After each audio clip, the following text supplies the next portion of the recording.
Good afternoon, everyone. Major apologies for being a half hour late.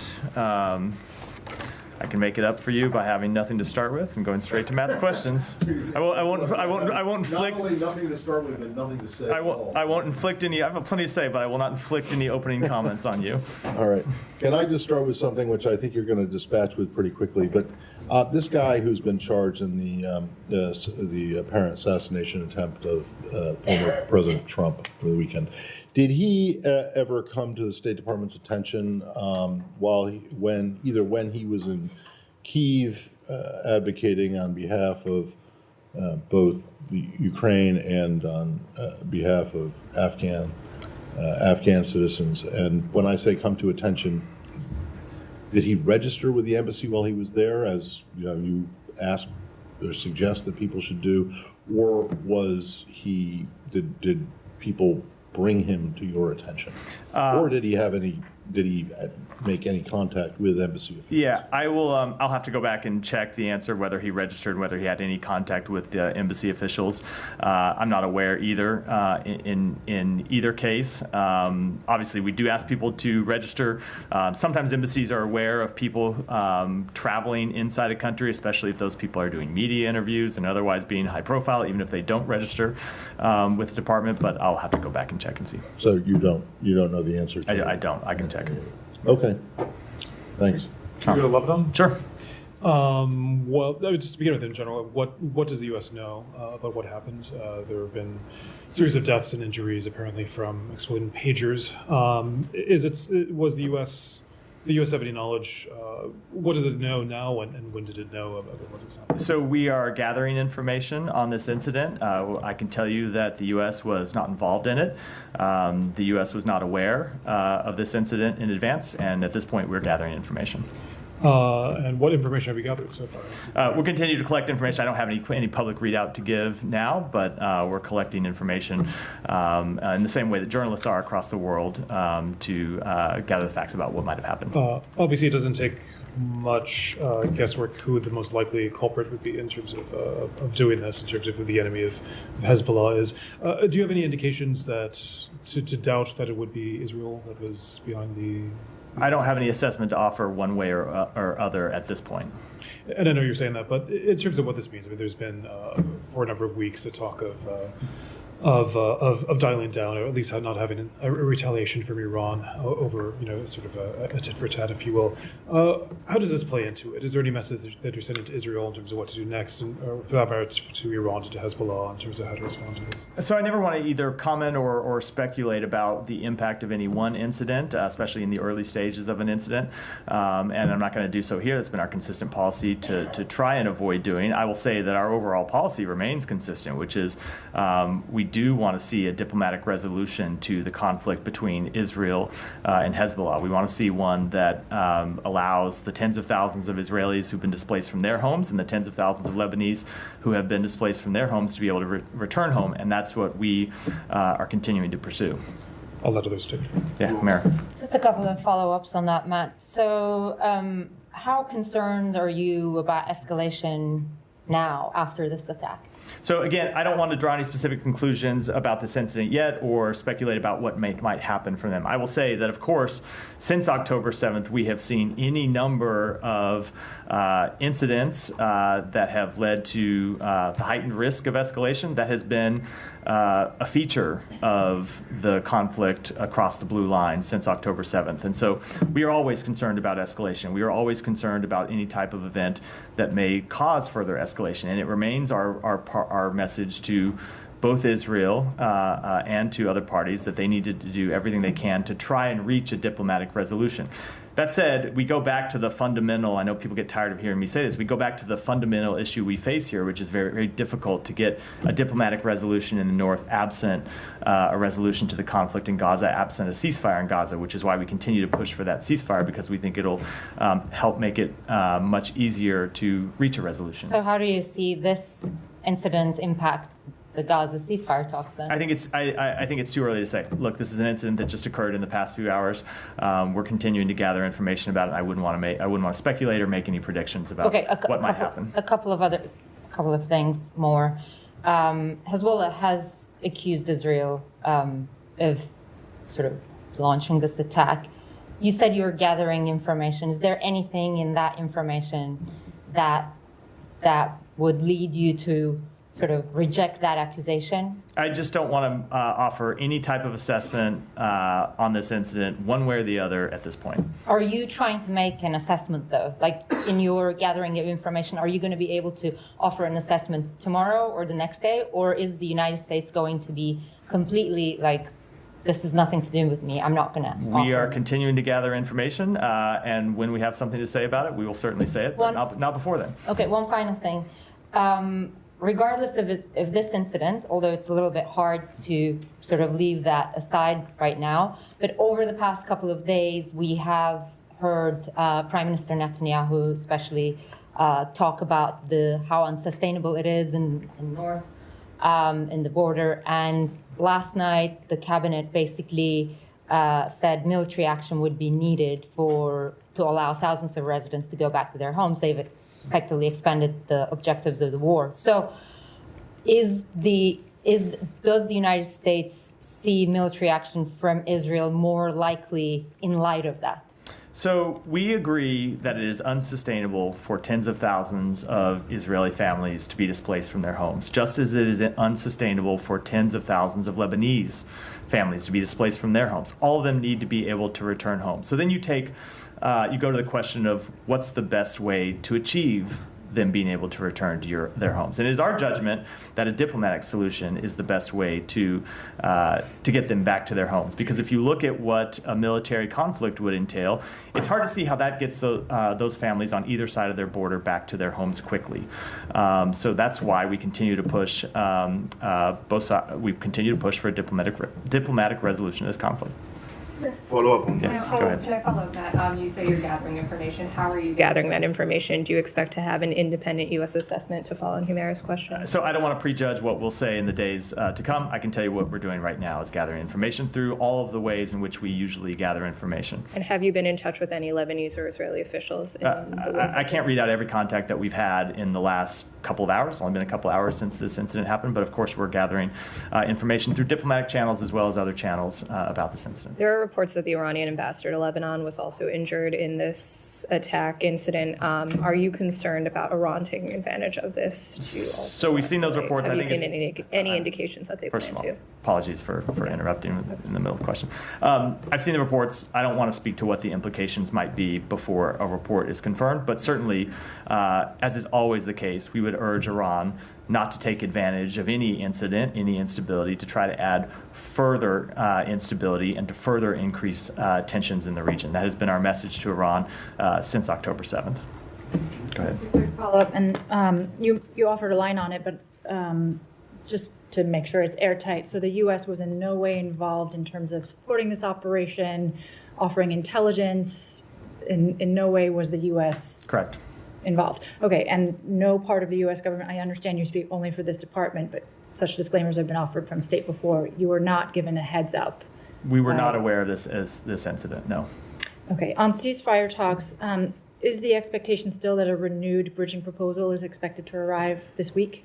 So I have not put a timetable on that. I think I was asked about this a number of times yesterday, and I said I'm not going to put a timetable on when we might put forward a further proposal. We are engaged with, we continue to be engaged with the other two mediators in the conflict, Egypt and Qatar. The secretary is on his way to Egypt right now. We'll be meeting with Egyptian officials about a number of things, but squarely on the agenda is how we get a proposal that we think would secure agreement from both parties. I don't want to put a timetable on when we would put that proposal forward, because ultimately we want a proposal that's going to get to yes, and it's very important that we, as you've heard the secretary say, stop the haggling back and forth. And so when we present a proposal, we want to know it's going to get to yes, and that's the work that we're doing with our Egyptian and Qatari partners this week. Are the Qataris involved? Because I understand that the secretary is in Cairo specifically speaking on discrete topics with the Egyptians, but are the Qataris and Israelis going to be looped in as part of these discussions? We or- are, so the secretary's in Egypt having bilateral meetings with Egypt, but we continue to discuss on a daily basis this process with the Qataris, as well as in a different format with the Israelis. The Israelis are obviously not a mediator, so we don't have the same types of discussions with them as we do with Egypt and Qatar, but we do continue to have discussions about this with all of those parties. I have one more on Ukraine for later. Yeah, Hiba, go ahead.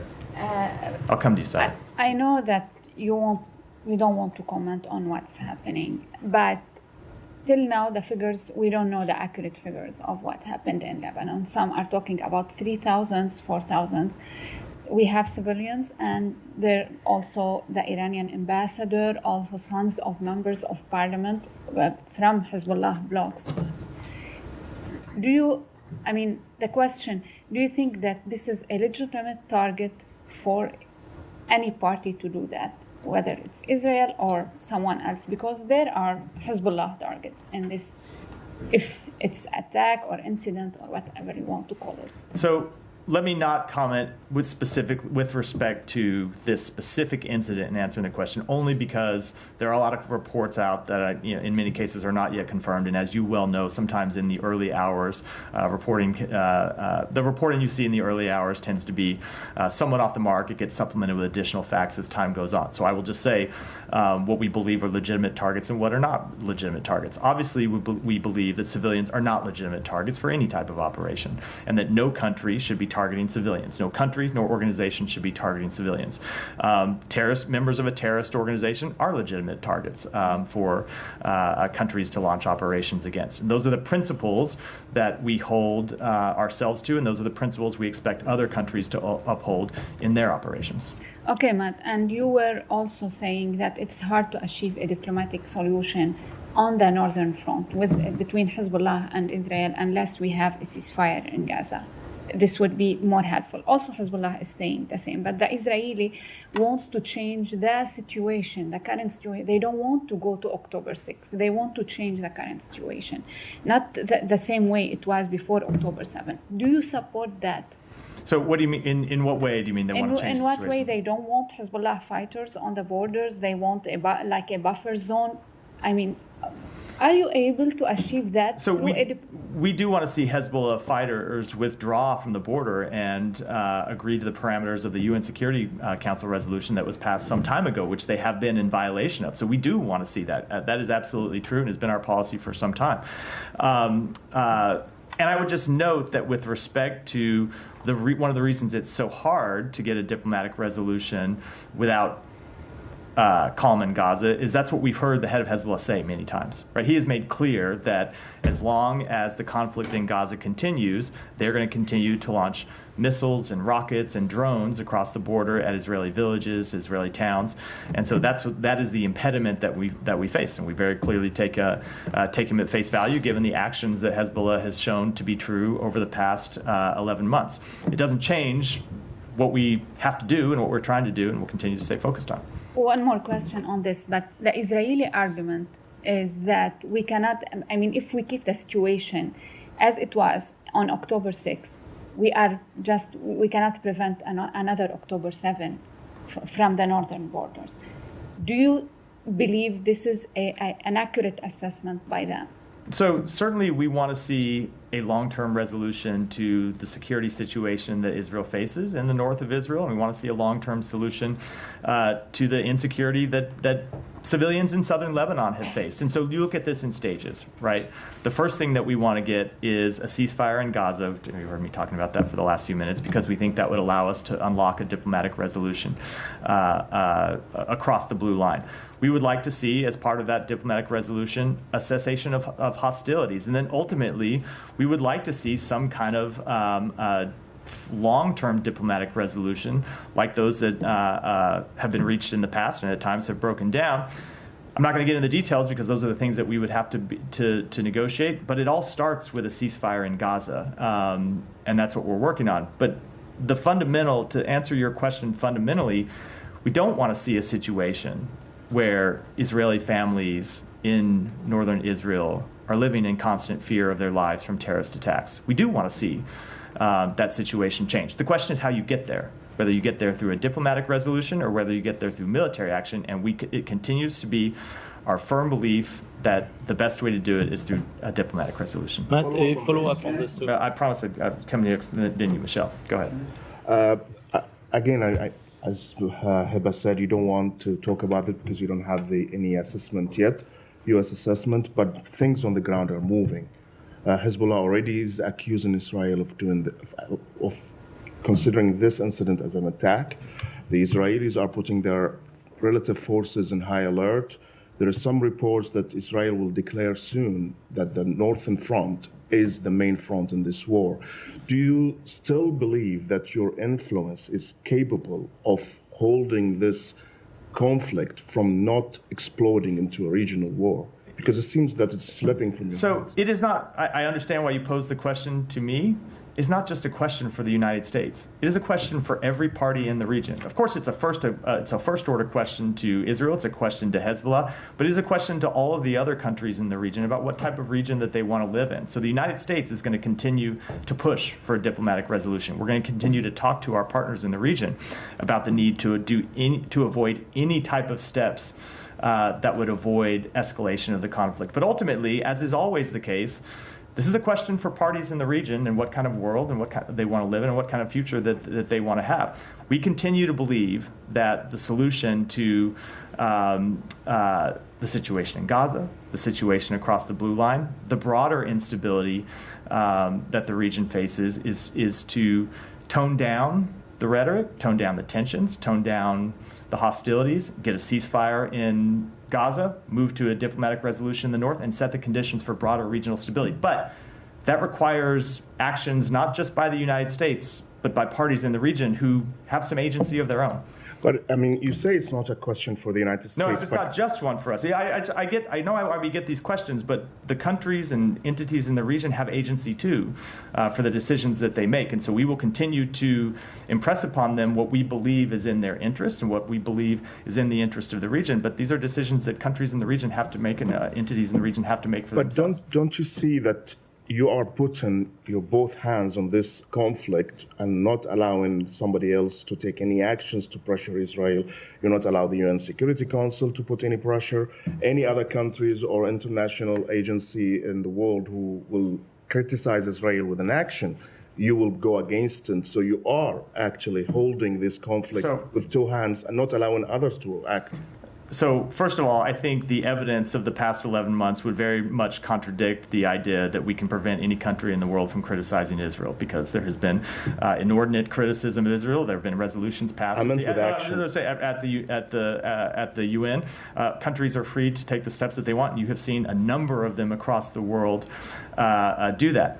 As for other countries, look, we are involved in this because we see it as our responsibility as one of the world's powers to try and get involved and reach diplomatic resolutions and try to bring stability. We would welcome other countries' involvement in trying to tone down tensions. We would welcome the involvement of other countries in trying to reach a diplomatic solution, either to the conflict in Gaza, as we've seen with Egypt and Qatar, directly engaged as mediators, or to the situation in the north. There is, in many cases, a paucity of other countries willing to step up and take that job. Matt, on this one, You would welcome Iran.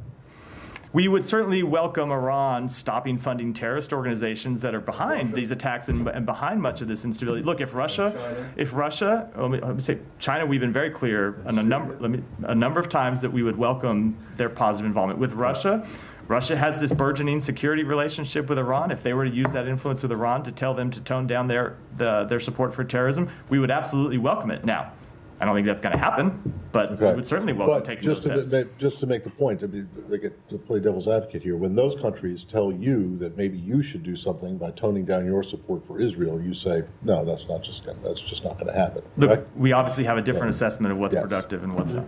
Go ahead. going back to Lebanon, you said that you consider targeting terrorists as a legitimate act. Then Hezbollah is a terrorist organization by the U.S. Does that mean that you support such operation that happened today and that targeted Hezbollah? So again, when I gave that answer, I said I want to be very clear that I'm not answering with any specificity regarding this incident because we're continuing to gather facts on it. But in general, yes, of course we support operations to target Hezbollah militants who continue to launch terrorist attacks against civilians. Israel has a right to defend itself against terrorism and a right to carry out legitimate attacks against terrorists, not civilians, but terrorists. So as a general proposition, yes, of course. And one on Iran. Iran president has said today or yesterday, we are brothers with the Americans. They should put an end to their animosity toward us by demonstrating their generosity in deeds. Do you have any comment on that? So certainly we have a great fondness for the Iranian people. There are tremendous connections between the American people and the Iranian people. There is a large Iranian diaspora inside the United States and close family-to-family ties that we believe are incredibly important. But when it comes to the regime, ultimately we'll judge them by their actions, not their words. And if he wanted to show brotherhood with the United States or with other countries in the world, the way to show brotherhood would not be through rhetoric. It would be to stop arming and encouraging terrorist groups, to stop nuclear escalations and blocking the work of the International Atomic Energy Agency. It would be to stop plotting to kill political opponents, stop transferring missiles and drones to Russia, and ultimately stop cracking down on the human rights of its own people. Thanks. No, let me go to Heba. Let me go to Heba. Then Saeed, I promise you. Let me just Saeed. There's never been a briefing where I've skipped you. So Heba, go ahead.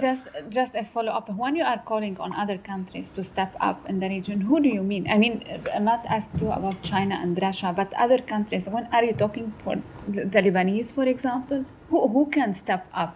So my answer to that would be we would welcome any country that would play a positive role in trying to calm tensions in the region. So every country has different roles that they can play. Obviously, I'll just give you some examples. Egypt and Qatar are playing a direct role in trying to mediate the conflict in Gaza and reach a ceasefire. Other countries at times have been incredibly useful in delivering messages to Iran that it should refrain from any escalation. And we would encourage any countries in the region or outside the region, for that matter, to play productive roles in trying to de-escalate tensions. Thank you. So, Geeta, go ahead. In response to Michelle, you just said what Iran can do to help the situation. The Iranian president also said that he was willing to go back, adhere to the JCPOA. Now, are these items actions that you just mentioned, could those be maybe something that you would expect Iran to do before U.S. would be willing to engage? So I would say as a matter of first instance, before you talk about any sort of nuclear accords, Iran needs to stop blocking the work of the IEA. That's the first thing. They continue to block the work of the IEA, the legitimate work of the IEA. That is the first thing before you can even get into that type of discussion. Saeed, it didn't take too long. I want to ask you, what kind of message is Israel sending by doing this attack today, while a high-level American envoy to do precisely the opposite of what they did? What kind of message are they sending? Are they just saying, I want to understand further. I know. I mean, I'm just following up on that point. So, because Israel has like a tradition of doing that. I mean, every time there's a high-level American visitor, they either increase settlements, or they attack, or they increase their attacks and do things like this. So obviously, they're not really interested in what you're calling for in diplomacy. Isn't that true? So I don't have anything to add about this incident than what I said in response to the previous questions. I will say with respect to diplomacy, as I said in response to one of the other questions, countries have to make their own decisions, but we continue to believe that a military escalation to this conflict will not achieve Israel's goal of returning the people who have been displaced from their homes to their homes quickly. No, I mean, I just want. I'm talking about not the incident itself, but the pattern in which Israel has been, basically well known for over many, many years. I mean, we all remember when President Biden was vice president, he went there for the first time, and they had this, announcement of settlement and so on. There is, sort of a tradition. Okay, so let me take you back to the legitimacy of targets and so on. Yesterday, a group of settlers attacked a school in Jericho, They beat up the students, they broke their bones, they beat up the teachers, and so on. Are they a legitimate target?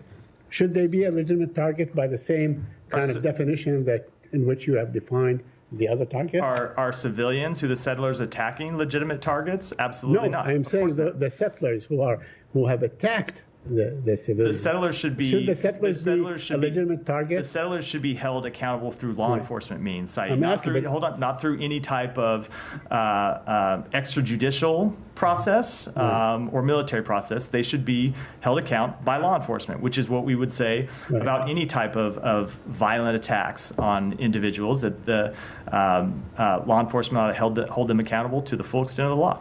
Although they do take the law into their own hand time and time again, very violently. Absolutely, which is why we believe they should be held accountable. And as you've seen the United States make clear through our own actions, Right. if and when Israel does not step up and hold people accountable, we will do so ourselves. I know that you can, you in years past, you designated the Kahana group as a terrorist organization. Should, armed settlers like this, that you keep sanctioning and so on, be also named as terrorist organizations? I'm not going to speak to any type of designations before we would make that any such determination, but we will continue to hold extremist settlers accountable for violent actions.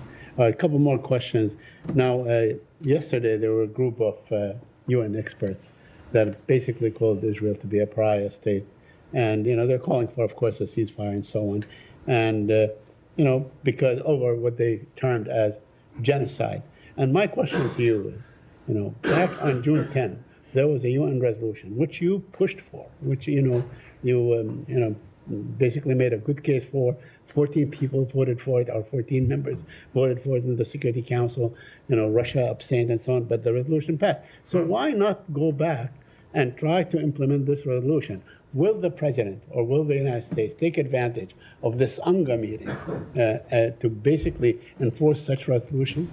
We are trying to enforce that resolution, Saeed. The way to enforce that resolution is to reach a ceasefire. If you remember what that resolution called for, it was for a ceasefire Right. to the conflict in Gaza. Right. And the secretary is on his way Right. to Egypt right now to try to finalize that ceasefire as one of a number of administration officials who have been working to get that ceasefire over the line in the past few weeks. But although it seems that the Israeli prime minister keep moving the goalposts, he keeps moving the goalposts now, including Lebanon, including this and so on. As to the thing, they're the ones that keep changing the terms of the resolution that Hamas has agreed to, the mediators have agreed to, and so on. So while I'm not going to negotiate in public, Saeed, I think it is well known, it's been well reported, and I've spoken to it from here that we have seen Hamas make additional demands Okay, and through this process as well. And finally, I know you said that you don't want to talk about a timetable as far as the new proposal is concerned and so on. Is it likely to occur between now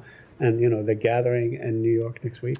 When I say I don't want to give a timetable, I mean it. We're talking. When I said I'm not going to give a timetable, I'm not going to then come and We're not talking about put time. a We're 4 talking or 5 day timetable, and I very much mean We're talking about the venue. Maybe they would take advantage. A venue that is time bound. So no, I'm not going to make any predictions. Now, can we go back to the Secretary's travels? Can you help us understand why he's not going to Israel on this trip, given every other trip to the region since October 7th he has? So I'm not going to speak to where he might fully go, because obviously he's on the trip, and sometimes we do add stops, which is not to say that we will be heading on to Israel. It's not something he intends to do now. He is traveling to Egypt for a couple of specific reasons. One, because we want to conduct this strategic dialogue with Egypt, something that we have been planning for some time. We have a number of important bilateral issues with Egypt that we want to discuss in the context of that dialogue. But two, there are some issues that we need to engage with the government of Egypt on as it relates to this ceasefire proposal that we are trying to bring to fruition. So that's why we're moving to. That's why he's in Egypt. They're one of the mediators. We have some discrete business to do with them when it comes to this proposal. I think it's important to do. And you didn't see it as important to then go to Israel and continue to try to build political pressure around this deal? The proposal is not ready to present to Israel at this point, so it would be premature to be presenting such a proposal or doing any other diplomatic engagements around it before we have it ready. And then one more on the American killed in the West Bank. Has the Israeli government identified which unit in the IDF was responsible for her killing yet? I don't know if they have. I'm not aware if they have. They may have to other people inside the department. I'm happy. Is the U.S. pressing them for this information to be able to conduct your own sort of assessment, whether U.S. weapons were involved, for example? We are pressing them for a full, transparent investigation. Obviously, as part of that investigation, it would include the unit. I don't think this is information that would be ultimately difficult to come by, and without saying what we will or won't do. Obviously, whenever there are any type of incidents such as this, it is the type of thing that we conduct our own assessments when it comes to fulfilling our own obligations under U.S. law. Is there any sense that it could be anything but a U.S. weapon given the number of weapons that are given to the IDF? I don't think I can say one way or the other when there's an ongoing investigation. Yeah, go ahead. Ukraine, unless there's other Middle East. Yeah. This morning, Ambassador Linda Thomas-Greenfield described President Zelensky's victory plan. First, she confirmed that the U.S. has seen it, and she said it lays out a strategy and a plan that can work. I just want to confirm first that Maine State Department has also seen the plan and shares this view. We were briefed on elements of the plan when we were in Kyiv last week, and yes, we share the Ambassador Thomas Greenfield's assessment. As President Zelensky has said, he looks forward to presenting that plan in detail to the president in the coming days and weeks, and I think we'll await that meeting before offering any kind of further conclusions about it. Is there a timeline associated with the implementation of the plan? I think I ought to let President Zelensky, whose plan ultimately this is, speak to the details of it. Okay, and on the question of Ukraine's use of long-range American-provided missiles in Russia, Secretary and Foreign Secretary Lamy said that discussions would continue during the UN General Assembly next week. First, want to confirm you have no policy announcements to make today regarding that. So if indeed this decision hasn't been made and hasn't been made tacitly, is it the U.S. view that the Ukrainians don't need this capability urgently enough that it merits additional weeks of discussion? I don't think you should draw any conclusions about us conducting the type of deliberate process that we have always conducted when it comes to providing Ukraine the tactical assistance they need, providing them the capabilities that they need to win this war. The Secretary spoke to this, and well, you were on the trip, you don't want to hear me repeat what he said about how we have to be deliberate and careful and ultimately make sure that with everything that we provide them, there's a strategic rationale for doing so, and so we continue to engage in that process with them. Absolutely, but you and the Secretary have described this as a critical point for the Ukrainians, a pivotal point on the battlefield as well. So there's no concern about the length of this deliberative process regarding this one policy. No. As you've heard the Secretary of Defense say, there is no one capability that ultimately by itself is the magic wand that is decisive in this conflict. There are a number of different capabilities that taken together can help Ukraine win this war, and that's what we continue to provide them, and we will continue to assess whether there are additional capabilities, additional tactics, additional techniques that we ought to provide to them, and when we assess that it is in their interest, in the interest of the United States to do so, we'll do so. And just one additional point of attempted clarification. Is it the U.S. position that other Western countries who have provided long-range weapons to Ukraine should wait for consensus before they greenlight the use of their own weapons by the Ukrainians? So those are conversations that we have privately, and I think I'll keep those conversations in private diplomatic channels. Alex. Let me follow up on Olivia's question. The announcement and decision. So you don't have announcement to make, but that doesn't mean that there is no decision. I just don't have any announcts about change in policy. Have you guys turned down Ukraine's request on? I don't have anything further to say. These are things that we discuss directly with our Ukrainian counterparts, and we'll continue to do so. But the Secretary said in Kyiv, and also you repeated yesterday, that you guys want Ukraine to win. How do you expect them to win with one hand tied behind? We expect them to win by continuing to provide them the billions of dollars in security assistance that we have provided them since the outset of this conflict, the type of security assistance that, along with brave Ukrainian fighting, has led them to recapture a majority of the territory that they lost to Ukraine in the early days of the war. Lost to Russia, excuse me, thank you, Matt. That they lost to Russia in the early days of the war, the capabilities that have led them to win the battles of Kyiv and Kharkiv and Kherson, and have led them to push Russia back from the Black Sea. those are the types of policies that have shown success that we will continue to pursue. Thank you. We just discussed Iran minutes ago. Russia's Shoigu happened to be in Iran today. Do you have any evidence that the missiles that they have provided have been used on the battlefield? I don't have an assessment to offer of them having been deployed yet. Obviously, as you heard the Secretary announce, we have seen them be delivered to Iran. I do not yet have an assessment. Russia, man, I'm all over the place. To Russia, I do not yet have an assessment of them having been used on the battlefield. And I also want to follow up on what you just told my colleagues about Iran's capabilities, nuclear capabilities. We have seen reports that some of them are very compelling, suggesting that Iran might have nuclear capabilities before the end of this administration. If that's true, why should we trust any word coming out of Iranian president's mouth? So give me a break with it if that's true. So you're going to take a report that has not been verified and say if that's true? It continues to be our policy that Iran will not get a nuclear weapon, and we are committed to that. Thank you. I have one more on Georgia, if I may. Let me go. Only because we're short. Let me go. Thank you. U.S. has imposed sanctions on a Chinese research institute and several companies involved in supplying Pakistan ballistic missile program. And this is not the first time such sanctions have been imposed. What are the real reasons and concerns?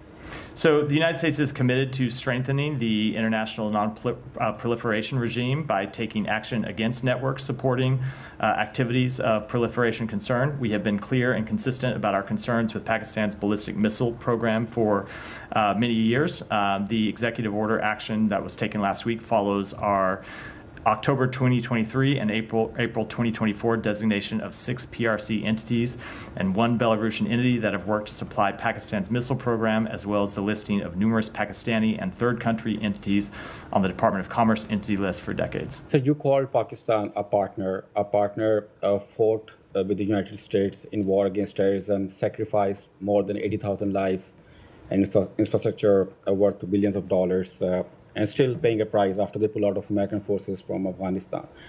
And in return, it gets sanctions on its ballistic missile program, which is very essential for its defense capabilities. And these are the thoughts of the foreign ministry when I spoke with them this morning. Yeah. And they also said that Pakistan considers this action biased and politically motivated. What is your thought on that? So Pakistan has been a long-term partner of ours, and I think what this action shows is that there continue to be places where we have disagreement, and when we have disagreements, we won't hesitate to act on those to protect America's interests. It has been our long-standing policy to deny support to Pakistan's long-range ballistic missile program, and we will continue to use our sanctions and our other tools to ensure our national security cannot be impacted, and that the U.S. financial system cannot be used by proliferators. Go ahead. Thanks, Matthew.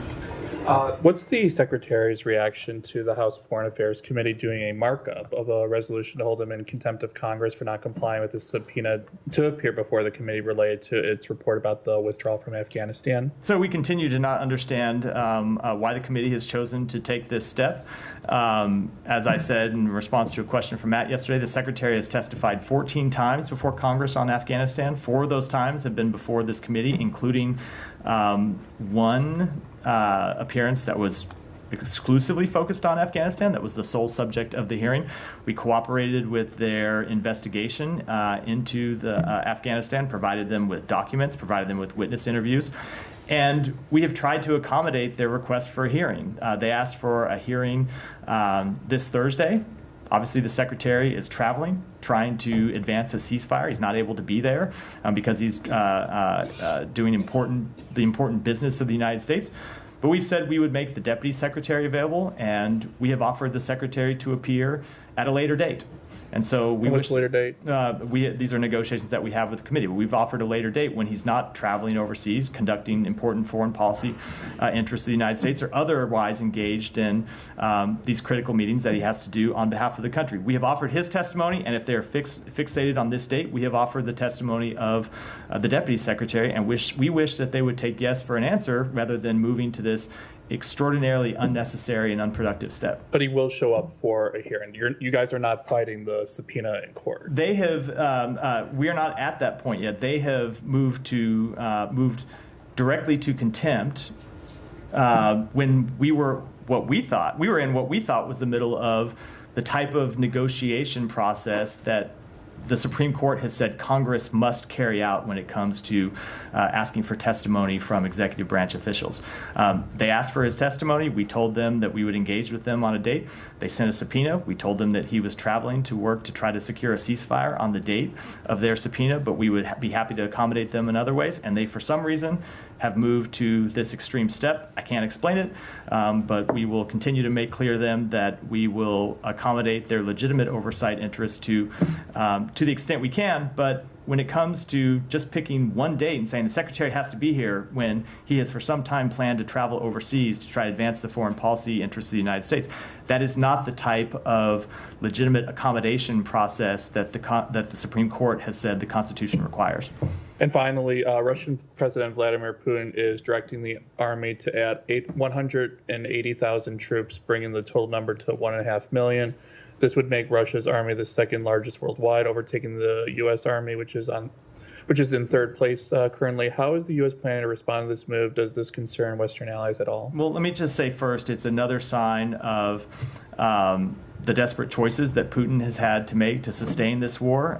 You've already seen it be an extraordinary drain on the Russian economy. You've seen Russia pay an extraordinary cost in deaths and casualties, hundreds of thousands of Russians who have been killed or wounded in this conflict. And this action just shows that he continues to be committed to sacrifice the lives of thousands, hundreds of thousands of his fellow citizens for this needless war. Thank you. Yeah. Just wanted to follow up on Saeed's question on the school in the West Bank. Yeah. So earlier this year, you announced a policy of sanctioning Israeli settlers who commit violence against Palestinians, and since then you've sanctioned several settlers. But you have also said that the establishment of settlements themselves in the West Bank is inconsistent with international law. And since these settlements that house extremist settlers are considered to be illegal, why aren't any of these sanctions placed on the illegal settlements themselves? Why isn't there a policy of sanctioning illegal settlements? So you have seen us sanction not just individuals, but organizations who have been involved in violent conduct, and that continues to be our policy to sanction those involved in violent conduct when we see the government of Israel not taking appropriate steps to hold them accountable. When it comes to the questions of settlements, yes, we have made very clear that we believe that they're inconsistent with international law. And fundamentally, this is the something that we believe needs to be resolved through negotiations for two states, which we continue to push for. But if you consider them to be illegal and they are establishing more settlements as we speak, why not sanction since they are illegal? I don't understand why. We have sanctioned people based on violent conduct, which is the authorities that we have under United States law.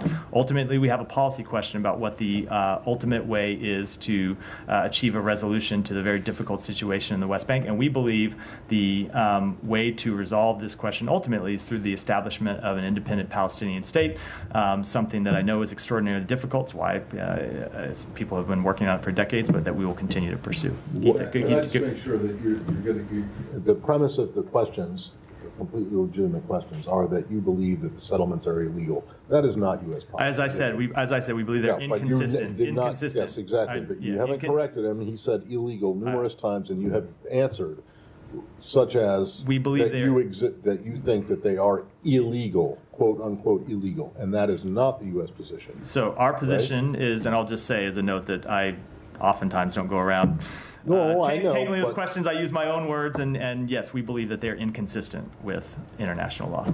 Gita, go. Question on Turkey. Undersecretary John Bass met with his Turkish counterpart today in Turkey. I was wondering if you have a readout.